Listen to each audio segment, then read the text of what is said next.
Well, that was savage.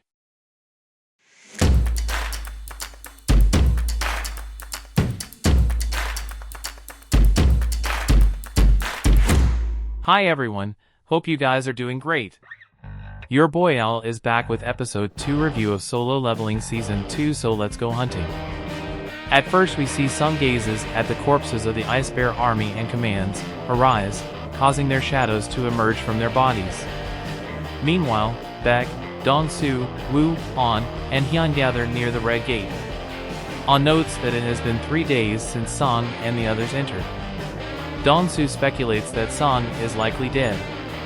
Before departing, Dong-su questions Baek and the others about Sung's motives, and An explains that Sung joined the expedition to take on a C-rank level mission. When Dong-su threatens An, Baek intervenes, and the two engage in a fight. The brief clash between Baek and Dong-su kinda confused me, because I'm not sure whether it was supposed to give us a glimpse at their powers, or it just wanted to show us their emotions. By the way, Sung adding the Ice Bears to his shadow army was kinda cool. We see Chul comes across the Ice Bears' corpses and assumes the White Demon is responsible. Meanwhile, Woo interrupts Dong-su and Baek's clash, revealing who killed Dong-su.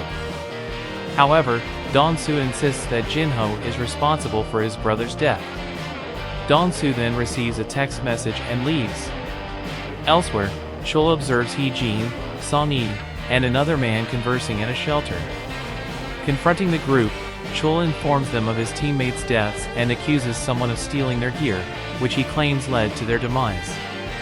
The Chul guy kinda baffled me with his stupidity. I mean, he literally picked a fight with them for no reason, even after realizing Sung must be just as strong as him.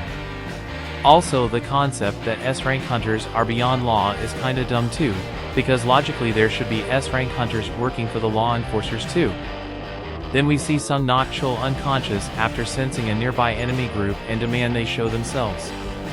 The group reveals themselves as ice demons. Using the player log system, Sung discovers he can understand their language. He engages in a conversation with the ice demon's leader, Baruka, killing one of Baruka's comrades and injuring his horse in the process. Baruka explains that a voice compels him and the others to harm humans but forbids them from harming Sung. Sung begins to wonder if this internal voice operates similarly to the player log's command system. So this part gave us a lot of information like dungeon monsters not being mindless creatures, them having their own language, Sung understanding their language for whatever reason, the monsters thinking that Sung isn't human, and all these things kinda hints that someone or something is trying to make Sung do something. Moving on, we see Baruka demands Sung hand over his allies, promising to spare his life. Baruka briefly glitches, leaving Sung confused, but Sung firmly refuses. He summons his shadow army, initiating a clash with Baruka's brigade. As Baruka charges towards Sung, Chul also advances. When smoke engulfs the battlefield, Sung commands Igris to kill Chul. After Chul's death, Sung uses his abilities to extract Chul's shadow, transforming him into a large shadow knight, whom Sung names Iron. Sung killing Chul out of nowhere and making him a part of his shadow army was honestly quite brutal. Also, it seems the system or whoever is behind Sung doesn't want him to figure out everything just yet. Next we see Sung, Igris, and Iron engage in a fierce battle with Baruka. After Sung's army overpowers Baruka's forces, they assist in defeating Baruka. When a new gate appears, Sung informs Hee-jin and the others that it's time to leave. Before departing, Sung attempts to extract Baruka's shadow. Upon returning to the city, Baek confronts Sung, seeking answers about what occurred inside the gate. Sung, exhausted, suggests Baek ask the guild and expresses his desire to go home. However, when Baek persists, Sung acknowledges his concerns. I get that Sung is a necromancer and all, but I want to see more of his own powers rather than his shadow armies, so him relying on them so much was kinda meh for me. Also, Baek losing his calm like that didn't make sense to me. At the end we see Sung insists that Baek thank him for saving 2 members of the White Tiger Guild. Baek apologizes, and Sung takes Song-yi home. Afterward, Baek instructs An to bring Sung to the guild. Once Sung drops Song-yi off, it's revealed he was unable to extract Baruka's shadow, which Sung attributes to the significant gap in their strength. The next morning, Jinho picks up Sung and Song-yi, puzzled by their apparent closeness.